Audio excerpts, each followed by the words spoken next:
Hi Decoders! This week we're exploring my favorite pastime, teaching you Jedi tricks. These are tricks that are like a little magic back door in the time-space continuum. Anyways, I love it. Let's do that. Hi, I'm Kiran Trace. Welcome to Humans Decoded, a story of hobbits, fairies, elves, dwarfs, gnomes, and humans. If you get lost at any point, there is a deep dive on all the different avatars in episode 1. It includes notes. Thank you for joining us in a fun little chat about the vast potential of our human makeup.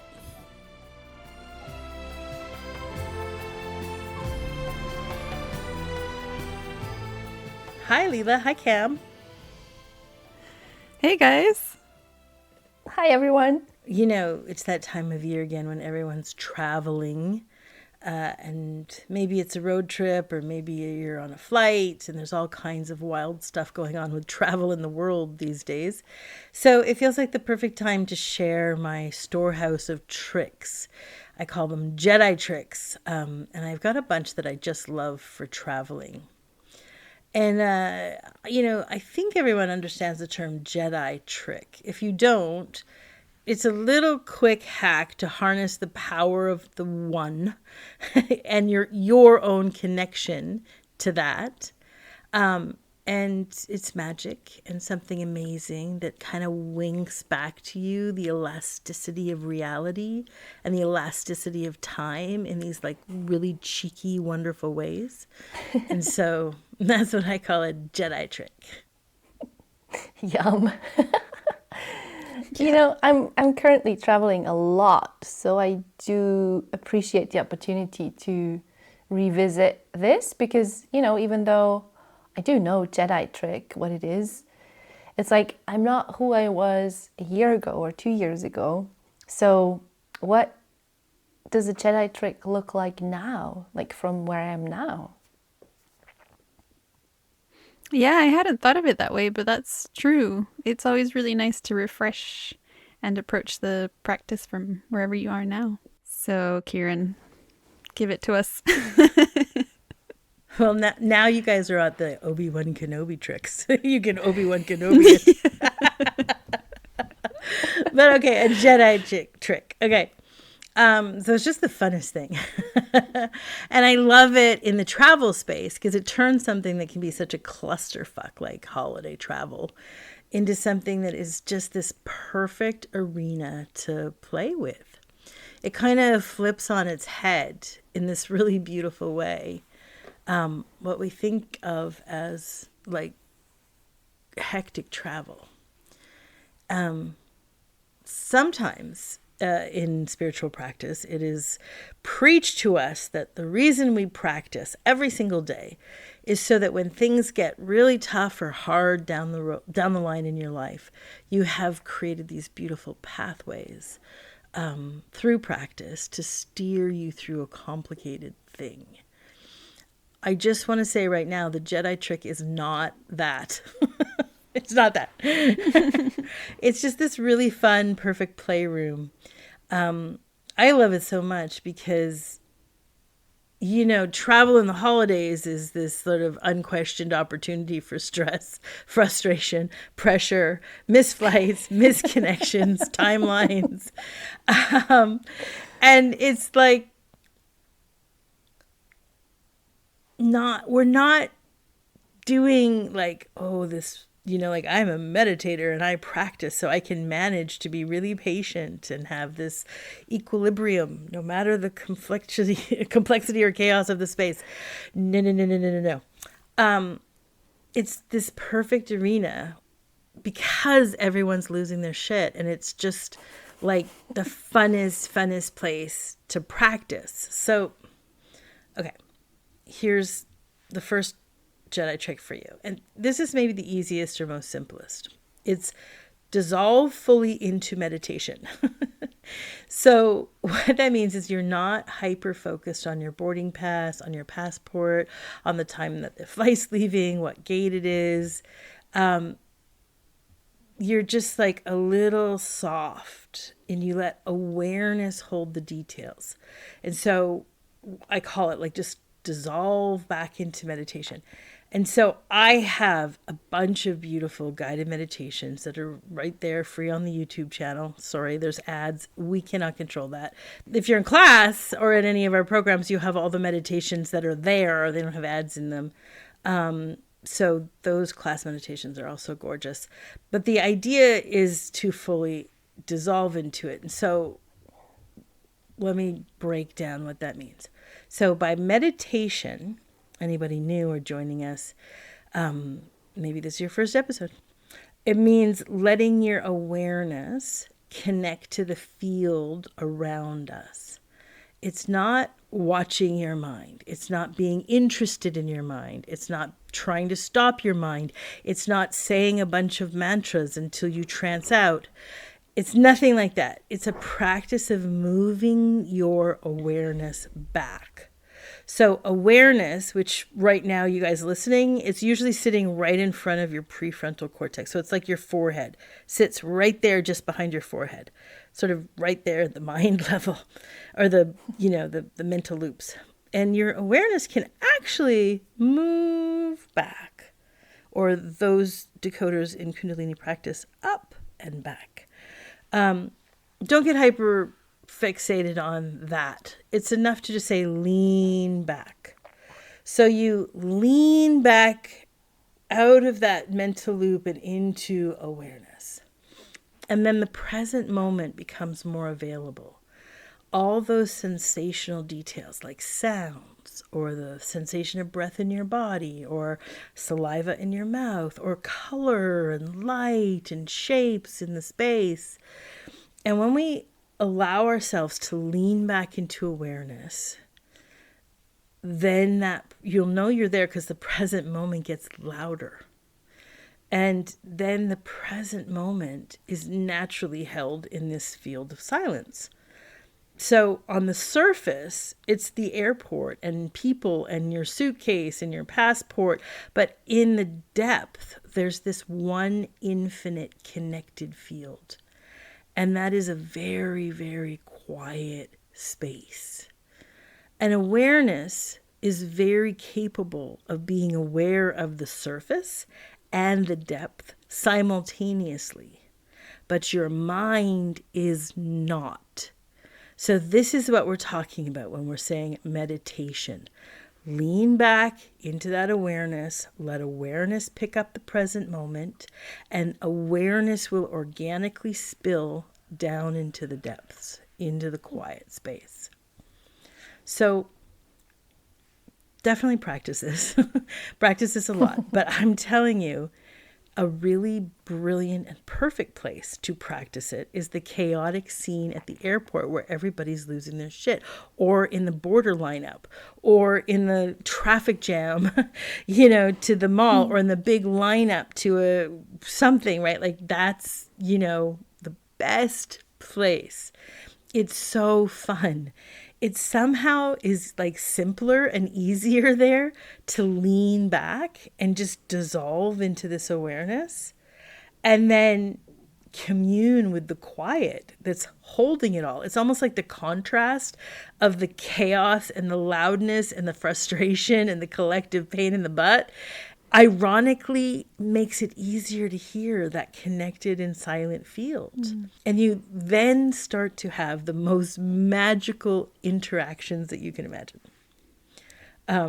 Like suddenly the aisle is free of any other passengers, even though it's a packed flight. Or it can mean that you arrive at a security line and there's this huge lineup, but suddenly a new gate opens right beside you and you're the first to walk in.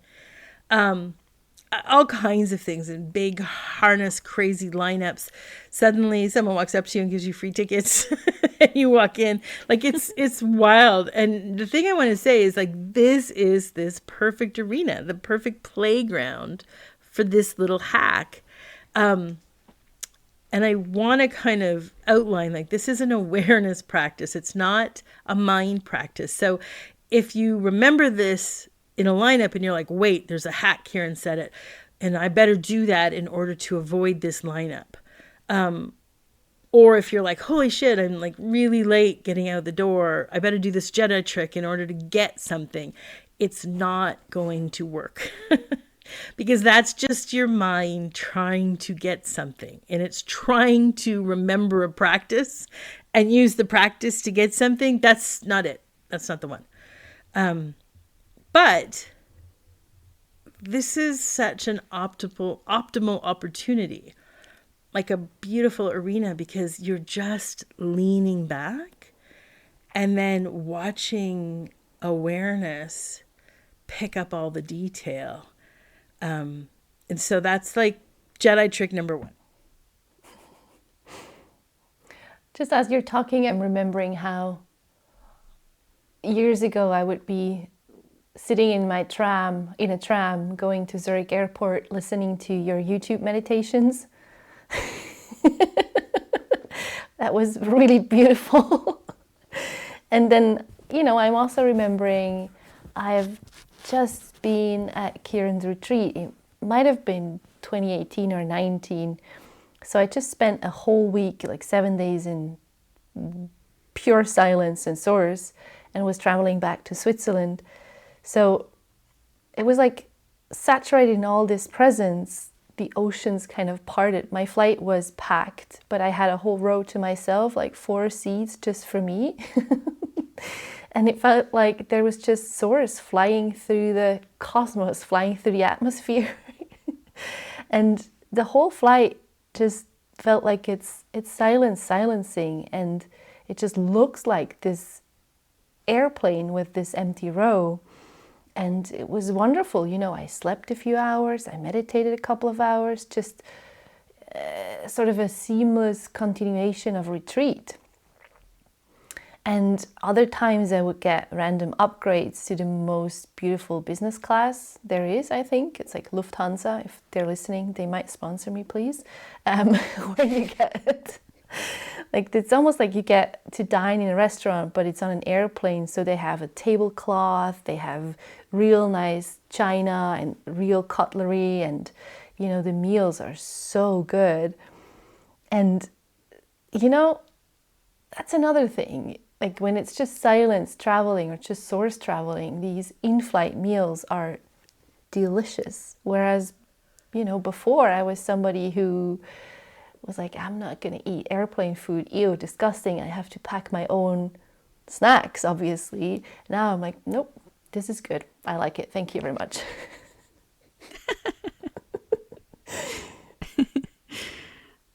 I remember once flying to Guatemala to visit my family, and it was the first time ever that I was doing it out of a genuine desire. Like, it was my delicious yes to go and see them, versus what I'd operated on before, which was like pure obligation. Like, every year I need to go and see my family.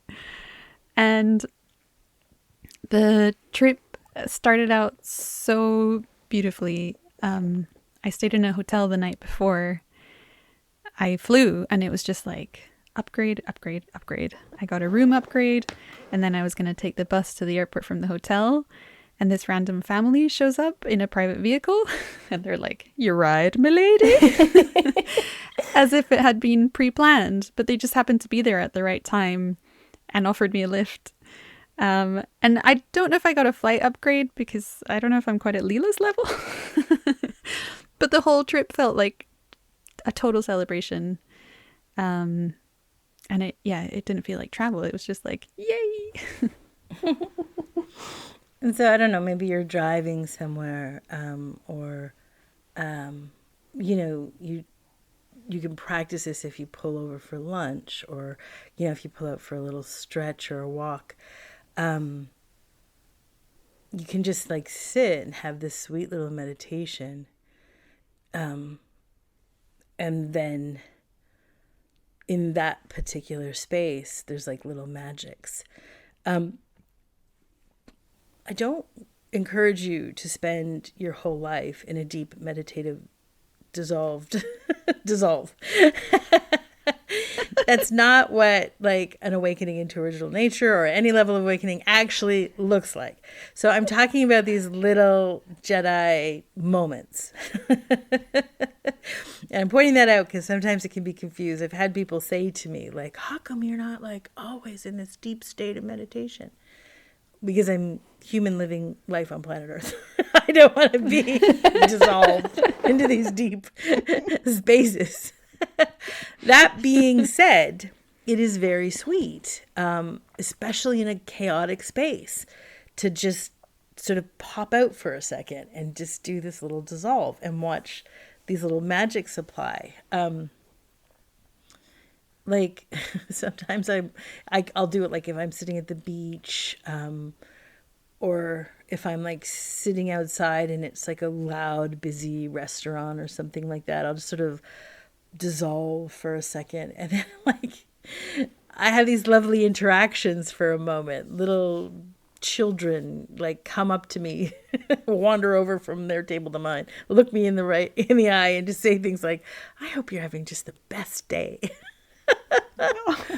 I had this cutie little 7-year-old boy kind of like on a bike, kind of roll his bike up to me. His family was down on the beach, and he kind of rolled his bike up to me, took a good look at me, and he circled me a few times in his bike, and then same thing, looked me right in the eye and said, "I love you," and rolled away.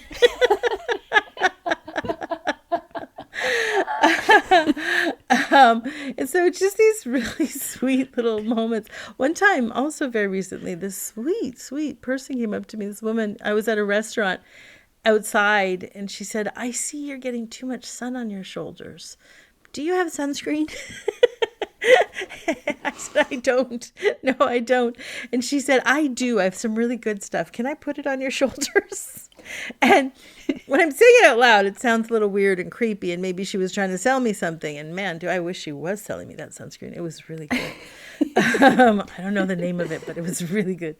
It was the most sweetest little warm connecting moment. So random beautiful things occur. I just love that image of that 7-year-old saying, "I love you."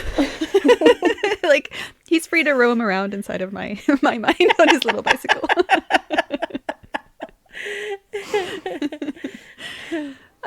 I remember, like speaking of meditating, I remember when I did a round the world trip, with my ex-husband, and I was like, "Yay, I'm going on a meditation holiday. I'm just going to meditate all over the world," because we had the shoot where we were filming like these super luxury hotels. So we had to travel to them, and they happened to be in like amazing locations. And so that's what I did. I just had tons of recordings on my phone, and I would listen to them on the plane, on the train, on the taxi. And all my downtime was like, find a nice spot and, sit back and meditate. And I like to say that my favorite thing in the world is finding a nice bench to meditate in. And I really nailed it on that trip. I had some incredible views. There was like a bench in South Africa looking over a mountain valley, and then lounge chairs in Mauritius with palm trees. So it was an excellent holiday for meditating. I'm going to say the cool thing about a Jedi trick is that you don't get to control it.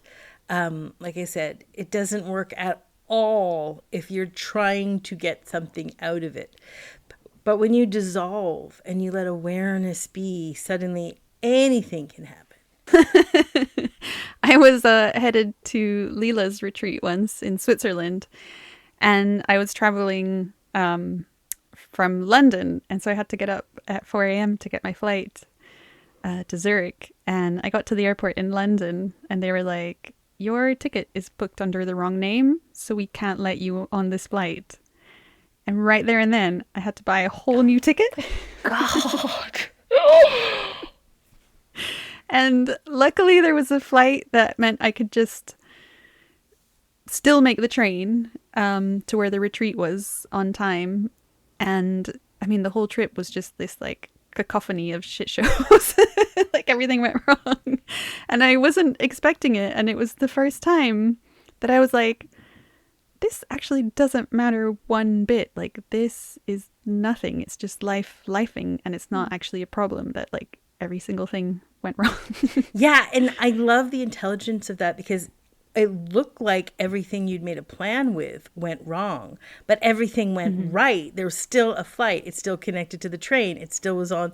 You know what I mean? Like you didn't get to control it. So it was like, okay, here's the travel arrangements. Now I'm going to pop into meditation and make it perfect. It's like, no, now you dissolve into meditation. You give the reins to life and magic happens. And the magic that happened for you was to just go into so much like challenge, and watch life solve the challenge and reinforce to you that it's actually not your business. So how great. Yeah. Yeah, that's so true.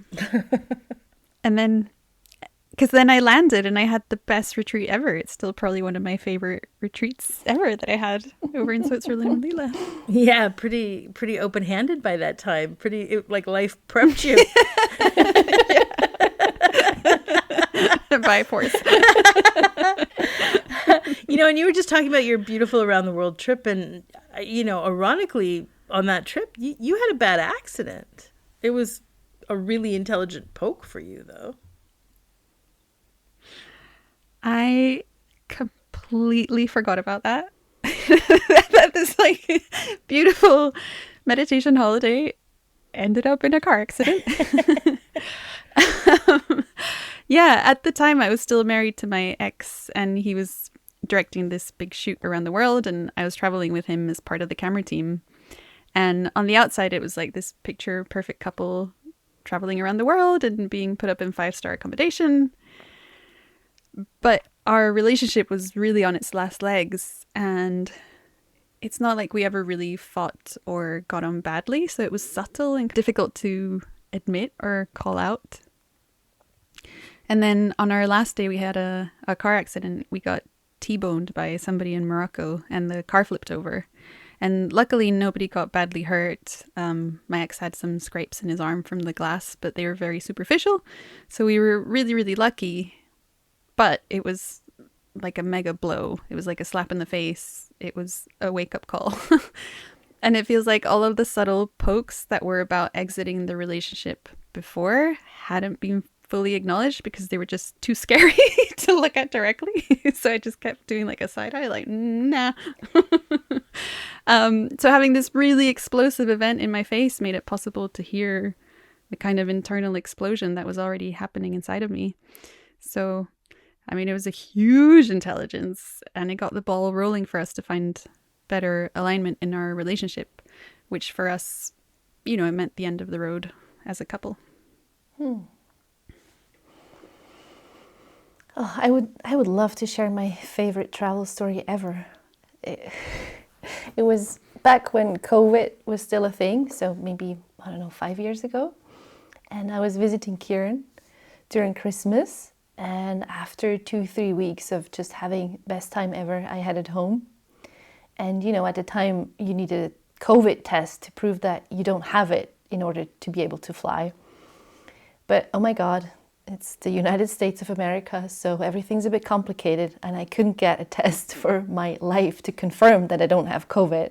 I just rolled up in the airport thinking, there's going to be a test center there open, available, they will be efficient and help me get this test because, it's essential to travel. I wasn't able to get the test. I couldn't fly out on the day I was supposed to fly out, which really triggered my not safe. And I was beautifully supported the whole time by Kiran. I cried into the phone like, I want to go home. And she sent me a link to a hotel where I could spend the night, and I got some food. I tucked myself into bed, and I remember sitting in there in the bed and being like, okay, so what do you want here? Like, what Kiran described before, this dissolving into meditation, the dissolving into silence and listening to my being.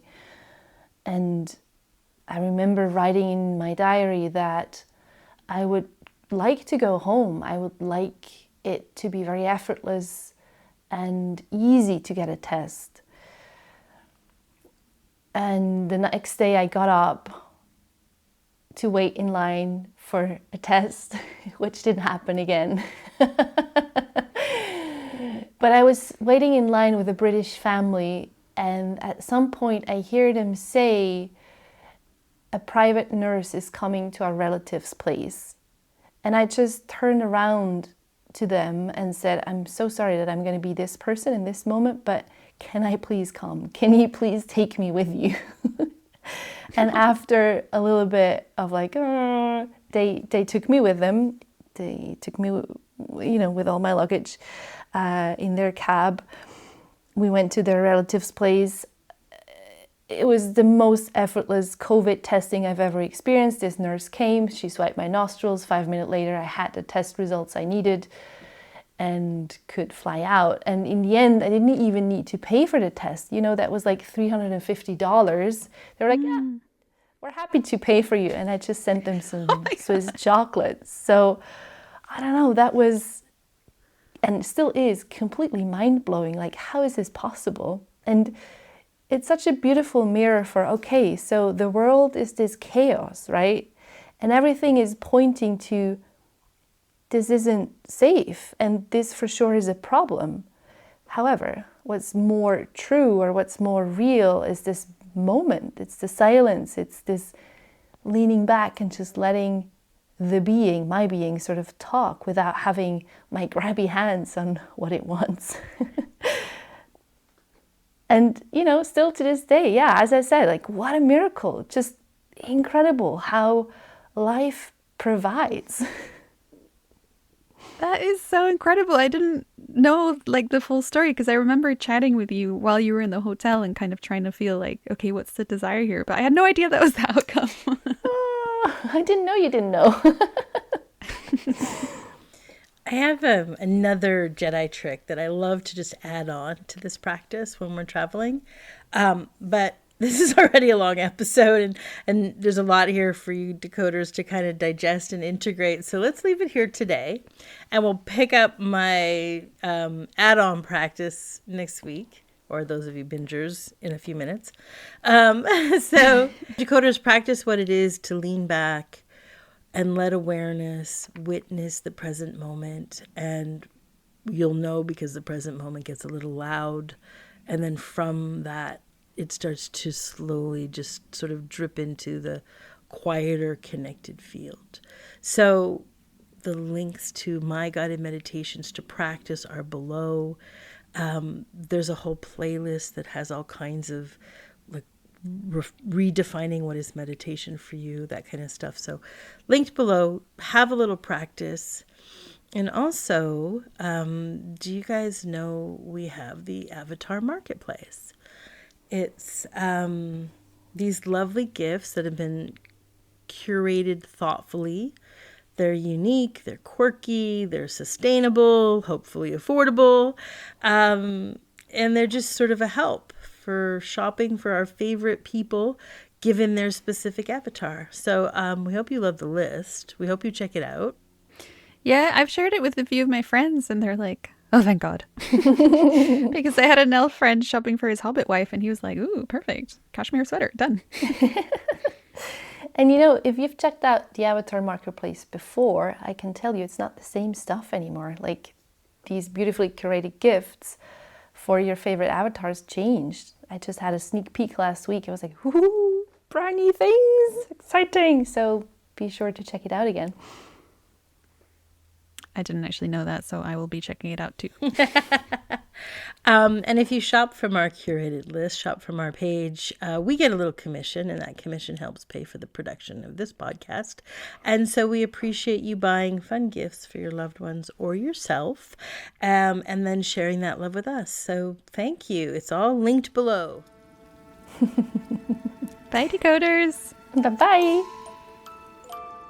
Thank you for listening. We obviously love hearing what you think. Your feedback helps us make a better show for you to listen to.